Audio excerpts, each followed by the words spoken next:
ಇದರ ಮಹತ್ವವನ್ನ ಅರಿತಿರುವ ಯೋಗಾಸನಗಳನ್ನು ನಾವೀಗ ಕಲಿಯೋಣ ಇಂದಿನ ಯೋಗ ವಿಭಾಗದಲ್ಲಿ.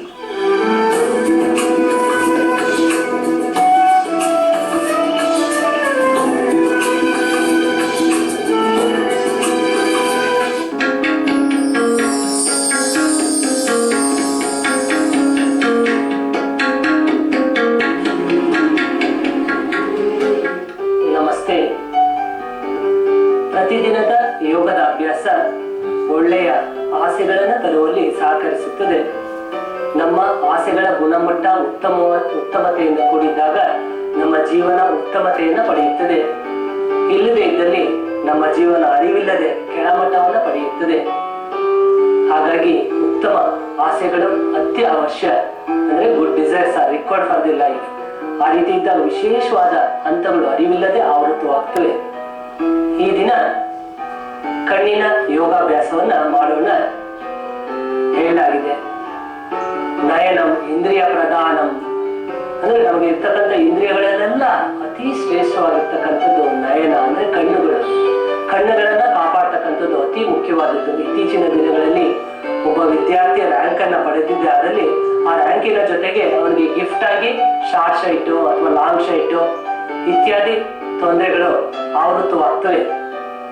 ಹಾಗಾಗಿ ಕಣ್ಣಿನ ಬಗೆಗೆ ಎಚ್ಚರಿಕೆಯನ್ನು ವಹಿಸ್ತಕ್ಕಂಥದ್ದು ಅತಿ ಮುಖ್ಯವಾಗಿರ್ತಕ್ಕಂಥದ್ದು. ಕಣ್ಣುಗಳ ಪಾಲನೆ ಕ್ರಮಬದ್ಧವಾಗಿದ್ದಾಗ ಉತ್ತಮವಾದ ಜೀವನ ನಿಮ್ಮದಾಗುತ್ತದೆ. ಈಗ ತ್ರಾಟಕ ಅಂದ್ರೆ ಕಣ್ಣಿನ ಯೋಗಾಭ್ಯಾಸವನ್ನ ಮಾಡೋಣ. ಜತುರ ತ್ರಾಟಕ ಮೊದಲನೆಯ ಪ್ರಕಾರ. ಸುಖಾಸನದಲ್ಲಿ ಕುಳಿತುಕೊಳ್ಳಿ, ಚಿನ್ಮುದ್ರವನ್ನು ಅಳವಡಿಸಿರ್ಬೇಕು. ಬಿಗಿಯಾಗಿ ಕಣ್ಣನ್ನ ಮುಚ್ಚಿ ಕಣ್ಣನ್ನ ಬಿಡಬೇಕು. 10 ಬಾರಿ ಅಭ್ಯಾಸ ಮಾಡಬೇಕು ಈ ರೀತಿಯಲ್ಲಿ. 1 2 3. ಅತಿ ಬಿಗಿಯಾಗಿ ಕಣ್ಣನ್ನ ಮುಚ್ಚಿ ಕಣ್ಣನ್ನ ಬಿಡಬೇಕು. ಇತ್ತೀಚೆಗೆ ಶಸ್ತ್ರಚಿಕಿತ್ಸೆಗೆ ಒಳಗಾಗಿರ್ತಕ್ಕಂಥವ್ರು, ಅಂದ್ರೆ ಕಣ್ಣಿನ ಶಸ್ತ್ರಚಿಕಿತ್ಸೆಗೆ ಒಳಗಾಗಿರ್ತಕ್ಕಂಥವ್ರು ಅಭ್ಯಾಸ ಮಾಡಬಾರ್ದು. ಅರ್ಧ ಕತ್ತಲೆಯಲ್ಲಿ ಅಥವಾ ಪೂರ್ತಿ ಕತ್ತಲೆಯಲ್ಲಿ ಅಭ್ಯಾಸ ಮಾಡಬಾರ್ದು. ಕನ್ನಡಕಗಳನ್ನು ಧರಿಸಿ ಕಣ್ಣಿನ ಯೋಗಾಭ್ಯಾಸವನ್ನು ಮಾಡಬಾರ್ದು.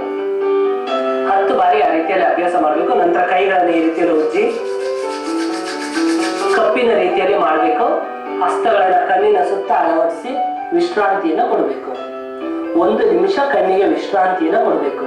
ಹಸ್ತ ಕಣ್ಣಿನ ಸುತ್ತಲಲ್ಲಿ ಅಳವಡನೆಯಾಗಿರಬೇಕು. ನಂತರ ನಿಧಾನವಾಗಿ ಮೇಲೆ ಬನ್ನಿ. ಕಣ್ಣುಗಳನ್ನು ತೆಗೆಯಬಾರ್ದು. ನಿಧಾನವಾಗಿ ಈಗ ರೆಪ್ಪೆಗಳನ್ನು ಆಡಿಸುತ್ತಾ ಕಣ್ಣನ್ನು ತೆಗೆಯಿರಿ. ಈಗ ದೃಷ್ಟಿಯನ್ನು ಕೇಂದ್ರೀಕರಿಸುವಿಕೆ. ನಿಧಾನವಾಗಿ ಎಡಗೈಯನ್ನು ಈ ರೀತಿಯಲ್ಲಿ ತೆಗೆದುಕೊಳ್ಳಿ.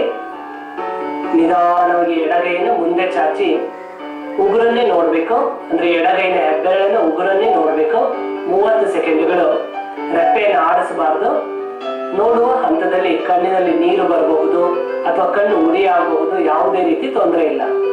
30 ಸೆಕೆಂಡ್ಗಳಾದ ನಂತರ ನಿಧಾನವಾಗಿ ಕಣ್ಣನ್ನು ಮುಚ್ಚಿ ಕೈಗಳನ್ನು ಉಜ್ಜಿ ಹಸ್ತಗಳನ್ನು ಕಪ್ಪಿನ ರೀತಿಯಲ್ಲಿ ಮಾಡಿ ಕಣ್ಣಿನ ಸುತ್ತಲಲ್ಲಿ ಅಳವಡಿಸಿ 1 ನಿಮಿಷದ ಕಾಲ ವಿಶ್ರಾಂತಿಯನ್ನು ಕೊಡಬೇಕು. ಟೈಪಿಂಗ್ ನಲ್ಲಿ ಕೆಲಸ ಮಾಡ್ತಕ್ಕಂಥವ್ರು, ಕಂಪ್ಯೂಟರ್ಗಳಲ್ಲಿ ಕೆಲಸ ಮಾಡ್ತಕ್ಕಂಥವ್ರು, ಕ್ಯಾಮರಾಗಳಲ್ಲಿ ಕೆಲಸ ಮಾಡ್ತಕ್ಕಂಥವ್ರು ಇತ್ಯಾದಿ ಕಣ್ಣಿನ ಸೂಕ್ಷ್ಮ ಕೆಲಸಗಳನ್ನ ಮಾಡ್ತಕ್ಕಂಥವ್ರಿಗೆ ಕಣ್ಣಿನ ಯೋಗಾಭ್ಯಾಸ ಅತ್ಯಂತ ವರದಾಯಕ. ಜೀವನ ಪರ್ಯಂತದಲ್ಲಿ ದೃಷ್ಟಿಯನ್ನು ಉಳಿಸಿಕೊಳ್ಳಬಹುದು. ನಿಧಾನವಾಗಿ ಮೇಲೆ ಬನ್ನಿ. ಕಣ್ಣುಗಳನ್ನು ತೆಗೆಯಬಾರದು. ಕೈಗಳಲ್ಲಿ ಚಿನ್ಮುದ್ರ ಇರಲಿ. ರೆಪ್ಪೆಗಳನ್ನು ಆಡಿಸುತ್ತಾ ಕಣ್ಣನ್ನು ತೆಗೆಯಿರಿ. ಹಾಗೆ ವಿರುದ್ಧ ಕೈನ ಅಭ್ಯಾಸ. ಬಲಗೈನ ಹೆಬ್ಬೆರಳಿನ ಉಗುರನ್ನ 2 ಹುಬ್ಬುಗಳ ನಡುವೆಗೆ ಅಳವಡಿಸಿ ನಿಧಾನವಾಗಿ ಕೈಯನ್ನು ಮುಂದೆ ಚಾಚಿ ಉಗುರನ್ನೇ ನೋಡಿ ಆನಂದವಾಗಿ ನೋಡ್ಬೇಕು. ನಿಮ್ಗೆ ಇಷ್ಟವಾಗಿರ್ತಕ್ಕಂಥ ಒಂದು ವಸ್ತು ಬಂದಿದೆ. ಉದಾಹರಣೆ, ಸ್ತ್ರೀಯರು ಒಂದು ಹೊಸ ಸೀರೆ ತಂದಿದ್ದಾರೆ ಅಥವಾ ಒಂದು ಗೋಲ್ಡ್ ಚೈನ್ ಅನ್ನ ತಂದಿದ್ದಾರೆ ಅಂದ್ರೆ ಎಷ್ಟು ಆನಂದವಾಗಿ ಅದನ್ನ ನೋಡ್ತೀರಾ ಆ ರೀತಿಯಲ್ಲಿ ನೋಡ್ಬೇಕು. ಅಂದ್ರೆ ಏನು ಕಣ್ಣಿಗೆ ಸ್ಟ್ರೈನ್ ಆಗ್ತಾ ಇರೋದಿಲ್ಲ. ಆನಂದವಾಗಿ ಅದನ್ನ ತಿರುಗಿಸಿ ಮುರುಗಿಸಿ ನೋಡ್ತಾ ಇರ್ತೀರಾ. ಆ ರೀತಿಯಲ್ಲಿ ಇಲ್ಲಿ ಆನಂದವಾಗಿ ನೋಡ್ತಾ ಇರ್ಬೇಕು. ದೃಷ್ಟಿ ಮೇಂಟೈನ್ ಆಗ್ಬೇಕು. 30 ಸೆಕೆಂಡ್ಸ್ ವರೆಗೂ ಮಿನಿಮಮ್ ಮೇಂಟೈನ್ ಮಾಡ್ಬೇಕು. ಅದಾದ ನಂತರದಲ್ಲಿ ಕಣ್ಣನ್ನ ಮುಚ್ಚಿ ನಿಧಾನವಾಗಿ ಕೈಗಳನ್ನು ಉಜ್ಜಿ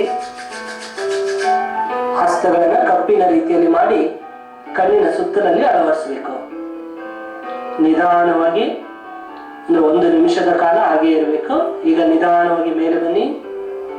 ಕೈಗಳನ್ನು ಕೆಳಭಾಗಕ್ಕೆ ತನ್ನಿ. ರೆಪ್ಪೆಗಳನ್ನು ಆಡಿಸುತ್ತಾ ಕಣ್ಣನ್ನು ತೆಗೆಯಿರಿ. ಈ ಕಣ್ಣಿನ ಯೋಗಾಭ್ಯಾಸವನ್ನ ಮಾಡಿದಾಗ ಶಾರ್ಟ್ ಸೈಟ್ ಅಥವಾ ಲಾಂಗ್ ಸೈಟ್ ಅಂದ್ರೆ ದೂರದೃಷ್ಟಿ ದೋಷ, ಸಮೀಪ ದೃಷ್ಟಿ ದೋಷ, ಕಣ್ಣಿನ ಪೊರೆ, ಕಣ್ಣಿನ ಊತ, ಕಣ್ಣಿನ ಕೆರೆತ, ಕಣ್ಣಿನ ಕೆಂಪು ಗೆರೆಗಳು ಈ ತೊಂದರೆಗಳು ಬರೋದಿಲ್ಲ. ಇದ್ದಲ್ಲಿ ಸಂಪೂರ್ಣವಾಗಿ ದೂರವಾಗ್ತವೆ. ಈ ಕಣ್ಣಿನ ಯೋಗಾಭ್ಯಾಸವನ್ನ ಪ್ರತಿದಿನ ಅಭ್ಯಾಸ ಮಾಡಬಹುದು. ಅರಿಯುವ ಬಾಲಕರಿಂದ ಹಿಡಿದು ಉಸಿರಾಟ ಆಗ್ತಕ್ಕಂಥ ವೃದ್ಧರವರೆಗೂ ಎಲ್ಲರೂ ಯಾವುದೇ ಲಿಂಗ ಭೇದವಿಲ್ಲದೆ ವಯೋಮಾನದ ಭೇದವಿಲ್ಲದೆ ಅಭ್ಯಾಸ ಮಾಡಬಹುದು. ಪ್ರತಿದಿನ ಕಣ್ಣಿನ ಯೋಗಾಭ್ಯಾಸವನ್ನ ಮಾಡಿ ಉತ್ತಮ ದೃಷ್ಟಿಯನ್ನ ನಿಮ್ಮದಾಗಿಸಿಕೊಳ್ಳಿ. ನಮಸ್ಕಾರ.